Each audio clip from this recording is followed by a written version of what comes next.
কিরে তুই এত সকালবেলা সেজে গুজে কোথায় চললি? তোর তো কলেজ ছুটি শুনলাম। হ্যাঁ, টিউশনই পড়াতে যাচ্ছি। বাবা, এরকম সেজে গুজে টিউশনই? আমি তো ভাবলাম। সেজে গুজে কোথায়, এটা তো আমি রোজ পড়ি। তাই বুঝি? হ্যাঁ।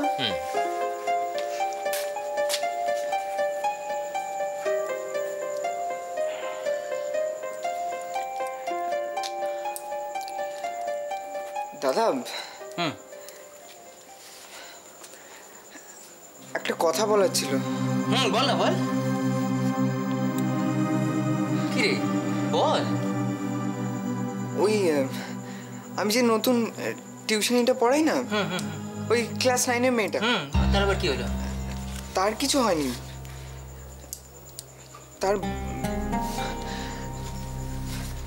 তার বাবা খুব বড় লোক।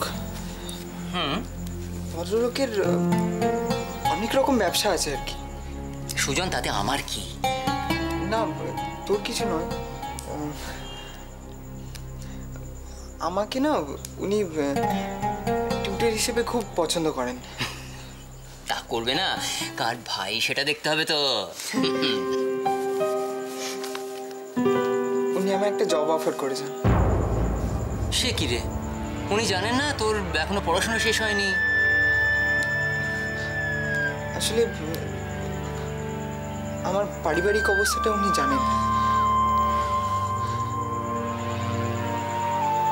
দাদা, ওরা একটা হেলথ ড্রিঙ্কস লঞ্চ করছে, তো ওটার জন্য অ্যাজ এ মার্কেট সার্ভেয়ার হিসেবে আমাকে বলেছেন। অন্যান্য অনেক ছেলেদের উনি রিক্রুট করছেন আর কি। তাই ভাবছিলাম। কি ভাবছিলি সুজন? কি ভাবছিলি? এরকম একটা স্টেজে এসে পড়াশোনার জলাঞ্জলি দিয়ে একটা মার্কেট সার্ভেয়ারের চাকরি করবি তুই? সেটা হয় না সুজন। তুই বল, তোর মতন ভালো স্টুডেন্ট আর কটা আছে? তোকে নিয়ে আমার অনেক স্বপ্ন সুজন, এরকম করিস না। আমি জানি দাদা, আমি সব জানি, কিন্তু চাইলেই তো সবকিছু পাওয়া যায় না। তোরও তো স্বপ্ন ছিল তুই মাস্টার্স কমপ্লিট করবি, কিন্তু কোথায় কি? সুজন, সেসব কথা থাক। অবস্থার চাপে পড়ে অনেক কিছু হয় অনেক মানুষের। তোর সেরকম সিচুয়েশন নয়। তোকে অনেক বড় হতে হবে সুজন, অনেক বড়। বাবা বলে মনুষ্যত্ব সবার উপরে। আজ আমাদের বাড়ির যে অবস্থা, এই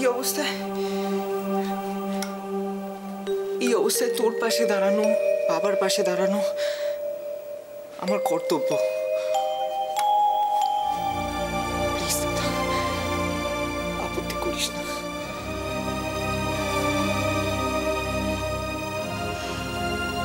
এসব কোত্থেকে শিখলি রে?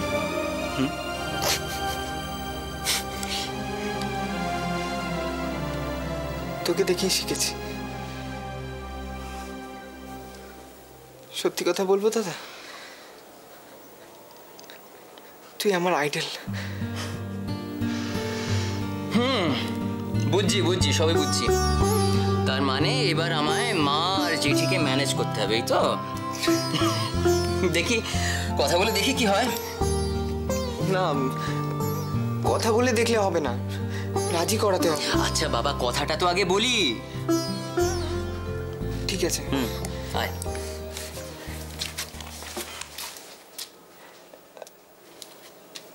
দাদা, কি রে, আবার কি হলো? তুই না খুব ভালো।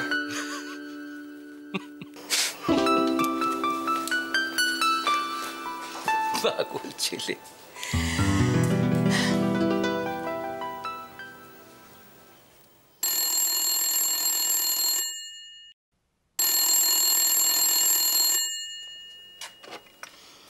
হ্যালো দাদা, আমি অপু বলছি।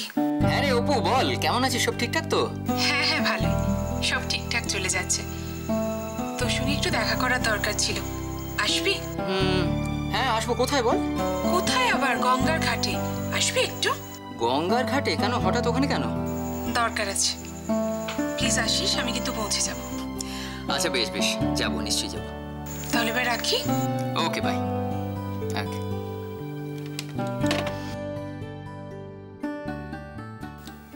গঙ্গার ঘাটে? হঠাৎ গঙ্গার ঘাটে দেখলো কেন? শম্পা,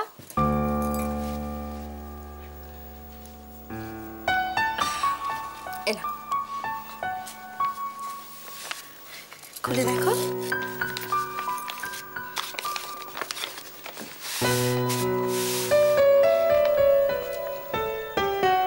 এত দামি শাড়ি।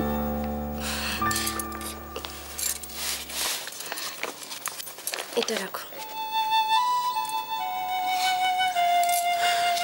আর কিছু কিনে নিও। আরে কাঁদছো কেন বোকা মেয়েছে? কাঁদে কেউ? আর শোনো, ফ্রিজের মধ্যে যে মাছ আর ফলগুলো ছিল ওগুলো বাড়িতে নিয়ে যাও। একটা দুধের প্যাকেটও আছে, ওটাও নিয়ে যাও, কেমন? তারপর ফ্রিজটা ভালো করে পরিষ্কার করে রেখো। আরে কাঁদে না। আর বেরোবার আগে গ্যাসটা ভালো করে চেক করে নিও, রেগুলেটরটা অফ করে দিও। আরে কই রেডি তো? হ্যাঁ চল চল চল, আর দেরি করে লাভ নেই। হ্যাঁ, রুদ্র কোথায়? রুদ্র ঘরে আছে, আমি ডেকে আনছি। দাঁড়া। ডাক ডাক, এরপর দেরি হলে পৌঁছতে রাত্রি হয়ে যাবে। নাও চলো। এ বাবা ঘুমিয়ে পড়েছে। রুদ্র ওঠো, চলো।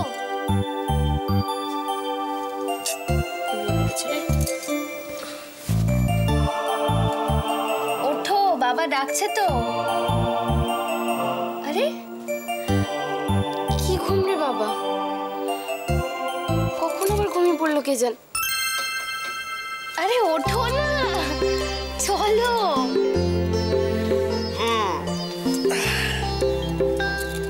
এতক্ষণে বউয়ের মতো বলা হলো। কি? আরে বাবা, শুনেছি বউরা বরদের এরম ভাবেই রাখে। সরি। সরি কেন? আমি তো দারুণ খুশি। তাই বুঝি? আসলে স্বামী স্ত্রীর মতো স্বাভাবিক জীবন, স্বামী স্ত্রীর মতো কথা বলা অভ্যেস নেই তো আমার, তাই। সেটা তো আমার জন্য তো। এই কথা কেন বলছো? এটা তো আমার ভাগ্যেরও দোষ। এখানে কোথাও না কোথাও কোনো না কোনো ভুল তো আমারও লুকিয়ে আছে। তাহলে এরকম কেন হবে বলো?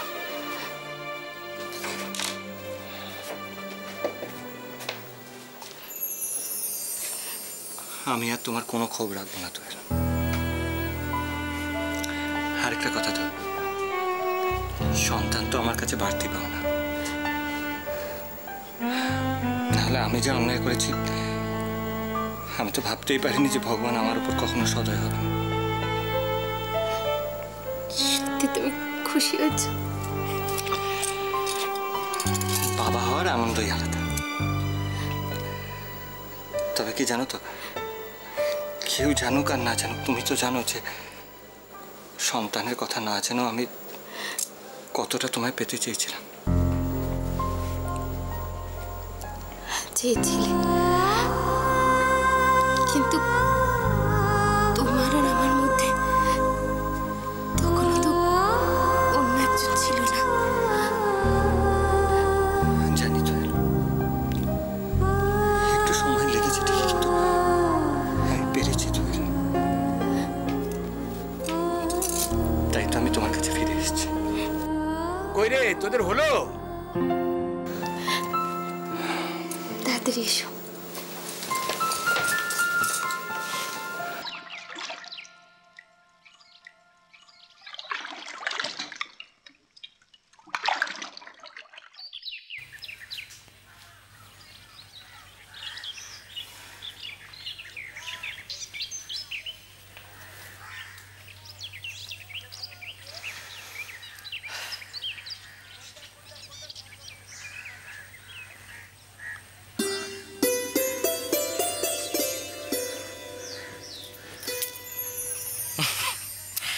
আমার বোনটাকে চিনতে তো চোখ লাগে না, মনটাই যথেষ্ট। ধ্যাৎ, তুই সবসময় আমাকে চিনে ফেলিস, ভাল লাগে না। কি সুন্দর না? হ্যাঁ রে অপু, অপূর্ব। এ তোর মনে আছে দাদা? কি রে? ওই আমাদের পাশে চৌধুরীদের একটা বাঁধানো পুকুর ছিল। হ্যাঁ রে, আরে ওই পুকুরেই তো আমাদের বাবা আমাদের কোমরে গামছা বেঁধে সাঁতার কাটা শেখাতো, কিন্তু তুই ছাড়া। সত্যি আমি জলকে খুব ভয় পেতাম। বাপরে বাপ, ভয়? ভ্যাঁ ভ্যাঁ করে কাঁদিস। রাইটাকে মনে পড়ে? জলে পা দুলিয়ে শুধু খিলখিল করে হাসতো। সে পুকুরটাও তো আর নেই, কবে বুঝিয়ে দিয়ে তাতে মাল্টি স্টোরির বিল্ডিং হয়ে গেছে। সত্যি তখন জীবনটা কত সুন্দর ছিল, একদম স্বচ্ছ জলের মতো। এই জলের স্রোতের মতোই না আমাদের জীবনের স্রোতেও জোয়ার আর ভাটা আসে, আর কখন সেই স্রোত যে কোন দিকে বেঁকে যাবে কেউ কিচ্ছু বলতে পারে না। সময়ের ওপর সত্যি আমাদের কারুর কোনো জোর নেই, কিন্তু আমরা প্রতিবাদ তো করতে পারি, লড়াই করতে পারি। আমি জানি আমার দাদা সৎ, আমার দাদা সাহসী, আমার দাদার উপর আমার যথেষ্ট বিশ্বাস আছে। আমরা নিশ্চয়ই এই যুদ্ধটা জিততে পারবো দাদা। কি করে, কি করে? আগামী দিনে যদি আমারই একটা কাছের লোককে দেখি আমার প্রতিপক্ষ হিসেবে, তখন? তুই কি বলতে চাইছিস দাদা? প্লিজ একদম নির্দ্বিধায় সব কথা আমাকে খুলে বল দাদা। কাকে সন্দেহ হয় তোর? বল না, কারা তোকে থ্রেট করছে বল। অপু, একটা জিনিস খুব পরিষ্কার রে আমার কাছে, ঘটনাটা যদিও নার্সিং হোমটাকে কেন্দ্র করে, কারণটা কিন্তু অন্য কিছু। অন্য কিছু মানে?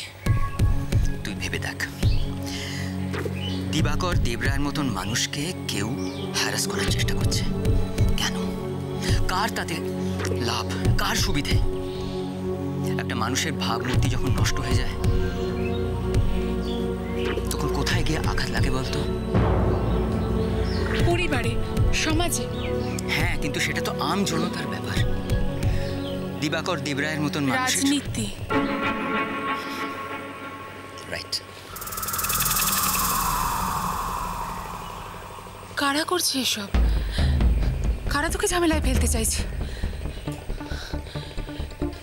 তারা কি শুধু বাবারই ক্ষতি করতে চায়, নাকি সৈকত, ময়ূক সকলের ক্ষতি করতে চায়? দাদা চুপ করে থাকিস না, আমাকে বল, তুই কি জানিস বল দাদা। অপু, তোর সব কথার উত্তর আমার কাছে নেই রে, কিন্তু একটা জিনিস আমি খুব ভালো করে বুঝতে পারি, এত সহজে আমার নিস্তার নেই অভিমন্যুর চক্রব্যূহে প্রবেশের মতো। কি বলতে চাইছিস তুই দাদা? ওদিকটায় চেয়ে দেখ অপু, জোয়ারের টানে আমাদের মা গঙ্গা যত আবর্জনা সব কেমন ভাসিয়ে নিয়ে চলে যাচ্ছে।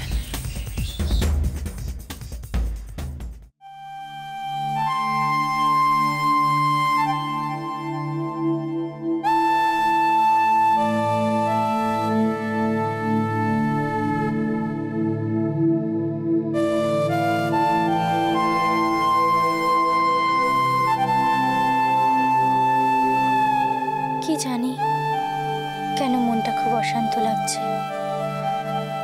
মেশামশাইরা ভালো আছেন তো? তুমি তো আমাদের বাড়ি গেলেই না, অত করে বলে গেলাম, আর এদিকে পূজা দিদিভাই তো আন্টি আন্টি করে একবারে পাগল করে দিচ্ছে।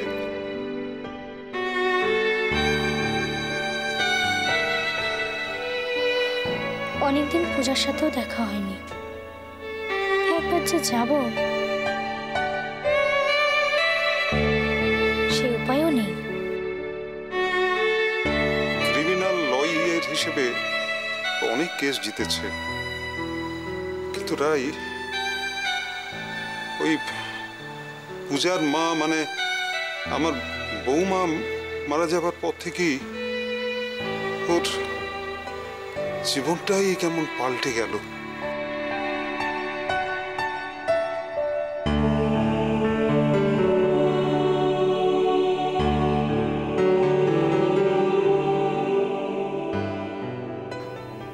একটা ফোন করলেই তো হয়। ইস, এই কথাটা এতক্ষণ আমার মাথায় এলো না তো।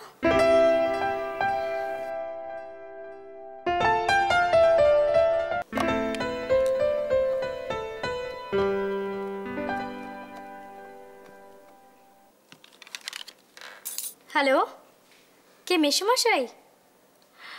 হ্যাঁ হ্যাঁ, আমি রাই বলছি। না না, আমার কিছু হয়নি। আপনাদের কথা খুব মনে পড়ছিল, তাই ফোন করলাম। আচ্ছা, মাসিমা এখন কেমন আছেন? ও আচ্ছা, পূজা আছে, ওকে একটু দিন না। ঘুমোচ্ছে? এখন ঘুমোচ্ছে? সে কি জ্বর হয়েছে? হ্যাঁ, পুজোর সময় তো একটু হয়। ঠিক আছে, আমি দেখি একবার যাব। কৃষাণু, ও খুব ভালো আছে। এই তো কদিন আগে বড়দির বাড়ি গেছিলাম, জামাইবাবুর জন্মদিন ছিল, খুব মজা করেছি। হ্যাঁ হ্যাঁ, মহালয় শুনেছি। সত্যি? পূজা আমার সাথে ঠাকুর দেখতে যাবে? খুব মজা হবে। ঠিক আছে, আমি তাহলে রাখছি। হ্যাঁ, লয়ার অর্জুন সিনহা যেভাবে কাজ করছেন করুন, কিন্তু আমার মনে হয় আমাদেরও খুঁজে বার করা উচিত, অ্যাটলিস্ট চেষ্টা করা উচিত যে আসল খুনি কে, কে বা কারা তাকে কাজে লাগিয়েছিল, কেন তাকে কাজে লাগানো হয়েছিল।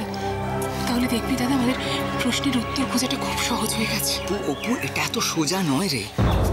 তুই ভেবে দেখ, তুই দেবরায় বাড়ির বউ আর আমি একটা খুনের আসামি, আমাদের দুজনেরই হাত পা বাঁধা। তুই যদি এত সহজে এত হতাশ হয়ে পড়িস তাহলে তো চলবে না। অপু, কিসের জোরে দাঁড়াবো বলতো? কি আছে আমার? ঢাল নেই, তরোয়াল নেই, নিধিরাম সত্তার। তুই সত্যি আর ওরা মিথ্যে। দাদা, সততার এতটাই শক্তি যে যে কোনো মিথ্যে তার কাছে পরাজিত হয়। কেন বুঝতে পারছিস না? সততা আজকের দিনে? অপু, তুই জানিস না, আজকের দিনে সততাকে একটা ঝলমলে মোড়কে প্যাকেজিং না করলে সেটা মূল্যহীন। আচ্ছা দাদা, তুই যদি এত ভেঙে পড়িস তাহলে আমরা কি করবো বলতো? তুই কেন বুঝতে চাইছিস না? আমরা সবাই তোর পাশে আছি দাদা। আর কেউ তোর পাশে না থাকুক, আমি কিন্তু আছি। আমার উপর তোর ভরসা আছে তো? যেদিক থেকেই বাধা আসুক, যারাই আমাদের সামনে বাধা হয়ে দাঁড়াক, আমি তোকে বাঁচাবই দাদা।